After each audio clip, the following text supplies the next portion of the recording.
Welcome to the Ultimate Sports Podcast. Today is Tuesday, May 14th, 2019. Today I'm going to recap last night's Game 2 of the Western Conference Finals between the Sharks and the Blues. Look ahead to tonight's Game 3 of the Eastern Conference Finals between the Bruins and the Hurricanes. Look ahead to tonight's Game 1 of the Western Conference NBA Final between the Blazers and the Warriors. Go over yesterday's baseball results, look ahead to today's games, and last but not least, we'll do the draft lottery preview, and I'm going to predict how it plays out, and then my best bet of the day. All right, we're going to start with the Stanley Cup playoffs. We had one game on last night, one game tonight. The Blues bounced back in Game 2 and defeat the Sharks by a score of 4-2. That is a 1-1 series now. A much-needed win for St. Louis. I think they would have been in some sort of trouble if they went down 0-2, but now they steal back home ice advantage, and I think are in a very good position in this series now. Jordan Binnington was great, and the Blues got going early, 2 minutes and 34 seconds into the game. Jaden Schwartz, 9th of the postseason, put him up 1-0. Then Vince Dunn, 2nd of the postseason, 2-0. Then here come the Sharks. Logan Couture's 12th of the postseason, shorthanded, makes it 2-1. Couture again, his 2nd of the game, his 13th of the postseason, 2-2. Robert Bortuzzo's 1st of the postseason, 3-2 Blues, 3rd period. Oscar Sundqvist's 3rd of the postseason, 4-2 Blues is your final. Great win for the Blues. Robert Bortuzzo's number 1 star of the game with his goal. Logan Couture's the number 2 star of the game with his 2 goals. And Joel Edmondson's the number 3 star of the game with his 2 assists. Tonight we have a big one in Carolina where the Hurricanes host the Bruins. Their biggest game in years, in my mind. 8 o'clock, NBC, Doc Emmerich, Eddie Olczyk, Brian Boucher on the call. This is going to be a fun game. The Hurricanes have been an absolute animal at home, 5-0. And I think they're poised and energized in front of their home fans. And they take this game to make it a somewhat interesting series again. So give me the Hurricanes by a score, let's say 4-2, with the last goal being an empty netter. I think that team loves playing in their home arena, and the whole Jerks thing, I think, has risen this team and its fan base. So give me the Hurricanes to get game number 3. So that'll at least ensure that series goes 5. Now I'll move on to tonight's NBA playoff game. Western Conference Finals, 9 o'clock ESPN.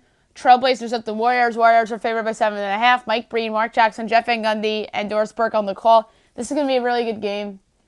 Yeah, there's no Kevin Durant, but that just shows the line of saying that they really don't feel as good about the Blazers, and they're suggesting that the Rockets are a better team than them. I think a lot of people feel that way, but give the Blazers credit for being here. Damian Lillard's been great. CJ McCollum had the game of his life. And I think that the Warriors will win game 1, but it will be very close. So give me the Warriors here to win game 1, but I think the Blazers covered a number. I'm going to say it's a 115-110 Warriors final, led by Stephen Curry and Klay Thompson. And Steve Kerr's been very down on Durant, and he's skeptical about him whether he returned for the series. If he doesn't return for the series, then that changes everything. And heck, then Portland might actually win the series if Durant doesn't return at all. But I think he returns for at least game 3. That's my prediction. Maybe even game 4. But if Durant returns in the series, the Warriors, I think, are a no-brainer to win. If not, then it's 50-50 in my mind. So give me the Warriors to win game 1, but the Blazers to hang in and cover. Baseball. Couple games last night. There was one that was rained down. That was Orioles-Yankees. Doubleheader tomorrow at the stadium. On ESPN last night, you had the Brewers and the Phillies. The Phillies took that one by a score of 7-4. Phillies improved to 24-16. Milwaukee drops to 24-19. Adam Morgan gets the win. He's 2-1. Matt Albers lost 2-2. Pat Neshek gets his second save of the season. Aaron Nola only pitched in 3 innings, and that was because of pitch count. 5 hits, 3 runs, 3 walks, 3 strikeouts, rate 4.86. Freddie Peralta, 4 innings, 7 hits, an earned run, no walks, 5 strikeouts, ERA 6.16. Astros over the Tigers, 8-1. Houston is 27-15. Detroit's 18-21. Brad Peacock gets the win. He's 4-2. Matt Boyd lost 4-3. Peacock, 5 innings, 3 hits, an earned run, 4 walks, 2 strikeouts, ERA 4.01. Matt Boyd, 4 innings, 5 hits, 3 runs, 2 walks, 2 strikeouts, ERA 3.15. Angels over the Twins, 5-4. The Angels are 20-21. Minnesota's 25-15. Tyler Skaggs the win. He's 4-3. Jose Barrios lost 6-2. Hunter Robles got his 4th save of the season. Tyler Skaggs, 5 innings, 5 hits, 4 runs, 3 walks, 5 strikeouts, ERA 5.05. Barrios, 5 2/3 innings, 12 hits, 5 runs, 3 walks, 3 strikeouts, ERA 3.05. That was one of his worst outings of the season. White Sox over the Indians, 5-2. Chicago is 19-21. Cleveland 21-19. Reynaldo Lopez 3-4. Shane Bieber 2-2. Alex Colomé gets his 8th save of the season. Reynaldo Lopez 7 2/3 innings, 2 hits, 1 earned run, 2 walks, 6 strikeouts, ERA 5.58. Shane Bieber 6 1/3 innings, 7 hits, 5 earned runs, no walks, 6 strikeouts, ERA 3.81. That was his first career road loss, by the way.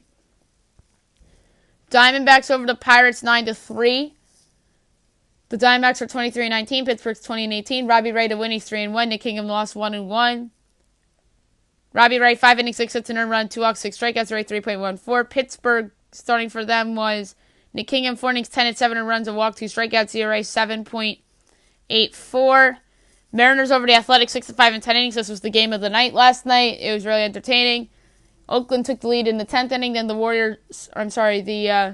Mariners ended it on a walk-off single by Omar Narvaez to get the 6-5 win. Brendan's 2-2 and Joakim Soria 1-3. Yusei Kikuchi 6 innings, 5 hits, 3 runs, 2 walks, 5 strikeouts, ERA 3.64. Mike Fiers 5 innings, 2 hits, an earned run, 3 walks, 4 strikeouts, ERA 5.12. Today's games at 2 o'clock, you have the Indians at the White Sox. Carlos Carrasco and Manny Banuelos.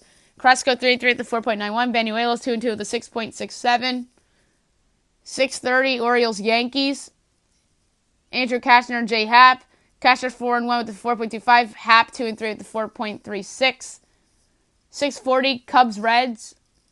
Kyle Hendricks and Tanner Roark. Hendricks 2-4 at the 3.19. Roark 3-1 with the 3.27. 7 o'clock Mets Nationals. Noah Syndergaard and Jeremy Hellickson. Syndergaard 2-3 at the 5.14. Hellickson 2-1 at the 5.52. That's a big series for both of those teams. Brewers Phils. Brendan Woodruff and Jared Eichhoff. Woodruff 5-1 at the 4.25. Eichhoff 2-1 at the 1.5. Rockies Red Sox. That's an intriguing series. Kyle Freeland and Chris Sale. Freeland 2-5 at the 5.84. Sale 1-5 at the 4.5. Astros Tigers. Wade Miley and Robbie Carpenter. Miley 3-2 with the 3.18. Carpenter 0-1 with the 10.8. Rays Marlins. Charlie Morton and Caleb Smith. Morton 3-0 with the 2.64. Smith 3-0 with the 2.11. 7:20 Cardinals Braves. Jack Flaherty and Mike Feltonevich. Flaherty 3-3 with the 4.32. Feltonevich 0-2 with the 5.94. 7:40 Angels Twins. Cam Bedrosian and Kyle Gibson. Bedrosian 1-1 with the 2.79. Gibson 3-1 with the 4.19. Rangers Royals at 8:15. Shelby Miller and Danny Duffy. Miller 1-2 with the 7.48. Duffy 1-1 with the 3.06. Pirates Diamondbacks at 9:40. Joe Musgrove and Luke Weaver. Musgrove 1-4 with the 4.2. Weaver 3-1 with the 2.98. 9:45 Blue Jays Giants. Trent Thornton and Nick Vincent. Thornton 0-4 with the 5.06. Vincent 0-1 with the 2.25. 10 o'clock Padres Dodgers. This is Manny Machado's first series as a Padre at Dodger Stadium. Interested to see his reception. But it's a good pitching matchup, though. Chris Paddock and Clayton Kershaw. Paddock 3-1 with the 1.55. Kershaw 2-0 with the 3.31. And last but not least, the Athletics Mariners. Brett Anderson and Mike Leake. Anderson 4-2 with the 4.19. Leake 2-4 with the 4.37. All right. Tonight's a very big night in perhaps NBA history. Zion Williamson is the most highly touted draft prospect since LeBron James. And tonight's the NBA draft lottery, and whoever wins the lottery is going to get the opportunity to draft this special talent in Williamson And I think it changes whomever franchise he goes to. There are a lot of teams in the mix for the top pick. I believe there's 14, assuming that nobody has traded their pick, meaning in an unprotected manner. And the team that had the worst record this year is the New York Knicks. They have a 14% chance to land him. The Cleveland Cavaliers and the Phoenix Suns also have a 14% chance of landing him too. Cleveland had the second worst record. Phoenix had the third worst record. With a 12.5% chance to win the lottery, the Chicago Bulls. They have the fourth worst record. The Atlanta Hawks have the fifth worst record. They have a 10.5% chance of landing Zion. The sixth worst record was the Washington Wizards. Yes. The Washington Wizards had the sixth worst record. They have a 9% chance of landing Zion. New Orleans has a 6% chance, as well as Memphis. Those are the 7th and 8th worst records, respectively. The 9th worst record was the Dallas Mavericks. They have a 6% chance, but if their pick lands outside the top 5, I believe it goes to Atlanta in the result of the Luka Doncic-Trae Young swap last year from the draft. And then with a 3% chance, with the 10th worst record was the Minnesota Timberwolves. With a 2% chance, with the 11th worst record, the Los Angeles Lakers. By the way, if the Lakers win the draft lottery, I think it's rigged. I mean, I really know deep down that they really don't rig it, but if the Lakers get it, it's rigged. I'm sorry. They just give immediate help to LeBron James. And by the way, that is their best chance to turn it around, in my opinion, but I don't think that the league would rig it for them. It'd just be silly if they did. 12th worst record, Charlotte, 1% chance. The 13th worst record, Miami, 1% chance. And the 14th worst record was Sacramento, but their picks conveyed to Boston if it falls between 14 and 2. And if it's the number 1 pick, it goes to Philly. When Philly did this trade a few years ago, I wonder if they knew about Zion back then. But they obviously put that pick into that Markelle Fultz deal, and they made it top 1 protected, although it's Sacramento's pick that Sacramento dumped in that Nick Stauskas trade a few years ago. But Philly indeed has a 1% chance of landing Zion. That'd be something if Philly ended up with him. But my theory that it being rigged is big market teams. So the Knicks, the Bulls, the Lakers, if the Celtics are in the lottery, Philly, any big market team. I think that's when you know it could be rigged. And even the Mavericks, to me, are a big market team. So any of like those big market teams that get the top pick, then you could say, oh, it's probably rigged. If it's a small market like Cleveland or the Hawks or the Grizzlies or something like that, then it's just luck. But you never know, and my theory is that if it's a big market, then it's probably rigged. Especially if it's Lakers. I mean, because it's 2% chance, that's how you know it's fixed. And meanwhile, the Knicks are a big market team, obviously, but they are tied for the best odds with Cleveland and Phoenix. And they're the biggest market and the biggest brand that's in the top 3. So there's going to be some chatter that could have been a fix too, obviously. But we'll see what happens. And now, before I go to best bet too, I want to talk about, say if one of these teams got Zion, what does that impact? The Knicks obviously have the worst record. I think that only ups their chances of landing Kevin Durant this summer.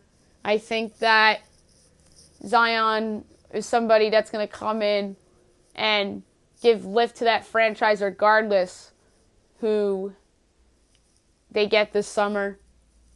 I think that the Knicks, despite speculation that they'd trade the pick if they do get the top pick for Anthony Davis, they won't do it. because I think this front office is smart enough to know that Zion Williamson is the next big thing. Like, I wouldn't trade that number 1 pick for anybody, and that includes Giannis Antetokounmpo and LeBron James. LeBron is close to being past his prime if he isn't already. Yes, Giannis Antetokounmpo is probably the best player in basketball right now, and same for Kevin Durant, you could argue, but the Knicks are probably signing Kevin Durant this summer, and Giannis Antetokounmpo isn't going anywhere anytime soon. But I wouldn't trade Zion for either of those guys, because I just think that Zion's going to be that special of a talent. Like, he's the best prospect since LeBron James. I just said that a few minutes ago. And obviously, he would come in and probably be their power forward starting right away. And then they have some promising young players like Kevin Knox and Mitchell Robinson. Knox was up and down. Robinson really showed a lot of potential. That was a steal in the second round for them last year. If he goes to Cleveland, then what a win that would be for John Beilein, as he made his jump from college to the pros in terms of coaching. Then they would have a little foundation with him and Colin Sexton and C.D. Osman. If he goes to Phoenix, they would just have him added to their collection of young assets with Devin Booker and DeAndre Ayton. Josh Jackson, I think, is trade bait this summer because I know they're not in love with him. So that would be an interesting core. I think John Morant would be better fitted for Phoenix rather than Zion because they already have DeAndre Ayton. I know Zion's going to be a better pro than DeAndre Ayton. And like I said, Zion's the best prospect since LeBron. So you do Zion instead of Ayton. But I think the Suns are better suited for John Morant than Zion only because they have a need at point guard. And then, obviously, the Bulls. Then Zion would go in and he'd be playing with the likes of Zach LaVine and Chris Dunn and a bunch of those guys. Wendell Carter Jr., obviously another former Duke big man. So that would be an interesting mix if Zion went there because then they'd have a lot of decisions to make. The Atlanta Hawks would be a lot of fun because he would be to be the final piece for them as their foundation. It'd be him and obviously Trae Young and John Collins and Kevin Huerter. That is a really nice foundation, and I think that's a team that's heading in the right direction regardless of what happens tonight. But if they land Zion, that is the biggest win in that franchise's history in my mind.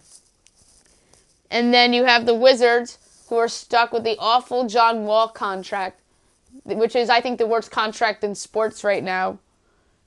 And you have Bradley Beal, who I think teams will be calling for via trade if, let's say it's the Knicks and they don't land the top pick and Anthony Davis gets traded elsewhere and you want somebody to build around, speaking hypothetical, Kevin Durant and Kyrie Irving, and you have all these assets. You have, say the Knicks drop the 4 or 5, you have the 4th or the 5th pick, Kevin Knox, and maybe something else you could ship to Washington for Bradley Beal. Like, that would be interesting, but we're talking about the Wizards. But if Zion were to go there, I think they'd hold on to Bradley Beal and build around Beal and Zion and do it that way and then try to get rid of that John Wall contract if he can't come back. And then you have the Pelicans, who obviously have Anthony Davis, and they are probably going to trade Anthony Davis this summer. If they get Zion, if they luck into that top pick, then I think they're in great shape, and maybe they keep those guys together. That would be really interesting. But if they get Zion and say they trade Davis anyway because he wants out so bad, then you have Zion, you have Drew Holiday, and you have Elfrid Payton if you decide to keep him. So that's a little interesting. Memphis would be really interesting because you have Jaren Jackson Jr. to pair up with him in the front court.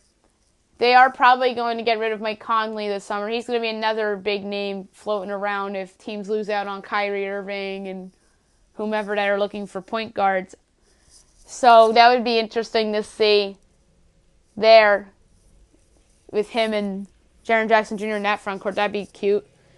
Dallas would be very interesting because that would give the Mavericks 3 blue chip players. They'd have Zion, they'd have Porzingis, and then they'd have Doncic. And then those 3 would be an excellent foundation. I think that beats Atlanta, honestly, because Porzingis and Doncic are better players than John Collins and Trae Young. That's just facts. And then Zion's better than all those guys. And then the Mavericks suddenly become a free agent destination. They suddenly become a contender. And that would be really lucky if Dallas snuck in there. Minnesota, him and Karl Anthony Towns together would be interesting. And I really don't think Andrew Wiggins is what the Timberwolves thought he was going to be.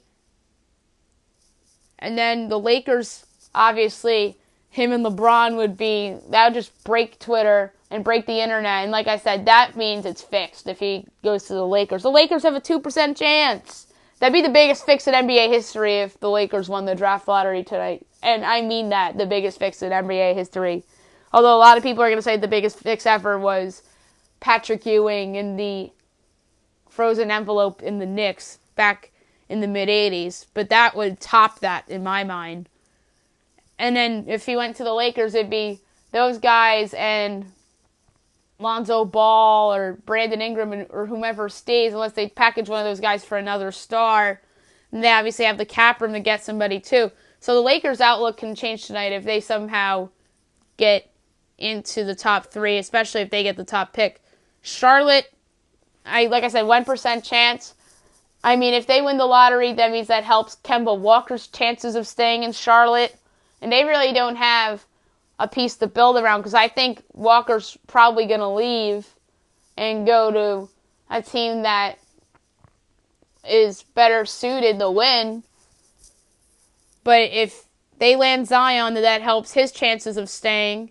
The Miami Heat, that would be really interesting only because they really don't have a franchise player to build around. They have an aging core. Goran Dragic is somebody that's old that they want to get rid of. They're dying to get rid of Hassan Whiteside. Justice Winslow's a nice piece, but I don't think he's what the Heat thought he was. But him and Zion together would be really interesting. And then the Sixers, who have that 1% chance of landing him because the Kings gave up that pick, to Philly. And then Philly sent that pick in the Markelle Fultz trade and protected it they protected it top 1, and then Celtics get it if it falls between 2 and 14. So Zion and Philly would be something very interesting, and then they would have to reevaluate, and maybe Joel Embiid. Either they would be partnered up together in that front court, or they move on from Embiid and get shooters and just build around Zion and, dare I say, Ben Simmons if they decide to keep him along. So that would be something interesting. But my prediction for the draft lottery, I just think it's meant to be because the Knicks haven't won the lottery since the first lottery with Ewing. Ewing's representing them tonight at the draft lottery. And this is the biggest star since LeBron James to be the projected top number 1 pick. I just think Zion at MSG feels like it's meant to be. And I think the Knicks get the top pick. I think Phoenix gets the 2. I think the number 3 pick will be Atlanta. The Bulls will be 4. The Cavs drop the 5. And then Wizards 6, New Orleans 7, Memphis 8, Dallas 9, Minnesota 10, Lakers 11, Charlotte 12, Miami 13, and Boston 14. That's my prediction on how the lottery goes tonight. And now my best bet of the day, brought to you by DraftKings. I am going to go in all the sports today for this. And without further ado, here we go. Hockey, I'm going to go with the Hurricanes. They're a short money line favorite, minus 121. I'm going to go with the Warriors. I'm going to go in the baseball. And I'm going to go with the Yankees. I'm going to go with the Red Sox, the Astros, the Diamondbacks, and that's it. So that's 6. Wagering $1, pay out $11.28. That's it for the podcast today. I'll be back tomorrow recapping the draft lottery and the order and what it means for every team involved and Anthony Davis and whatnot. And then obviously Game 1 of the Western Conference Final of the NBA, 3 of the Eastern Conference Final in the NHL. Look ahead to all the games tomorrow in hockey and in basketball and obviously in baseball. I'll do an NBA mock draft because it's going to be the first one with the real draft order. And I'm going to have my best bet as well. Hope you guys have a great day, everybody.